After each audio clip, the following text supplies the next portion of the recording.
feet like in color to the polished brass, and the voice of his words like the voice of multitude. Ano po? And I, Daniel, alone saw the vision. Then the men that were with me saw not the vision.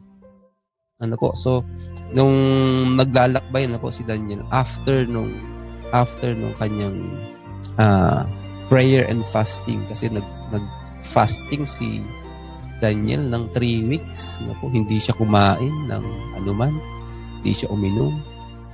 No, dahil dun sa kagustuhan niya na po na ma-receive yung kasagutan sa kanyang panalangin. Kaya sa kagustuhan niya muling ma-encounter ang Panginoon. Ano po? Ang ginawa ni Daniel is in-offer niya yung kanyang sarili. Ano po? Sinuko niya yung kanyang appetite sa Panginoon. Ano po? Yun 3 weeks. Ano po? Tayo nga po, mga kapatid, ano po? Isang araw lang, 2 araw, 3 araw lang tayo na hindi makakain ng straight.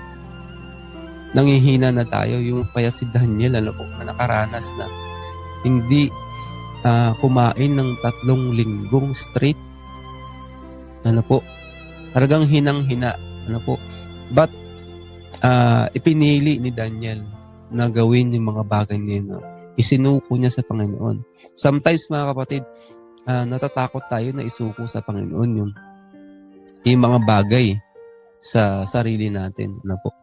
Sometimes natatakot tayo na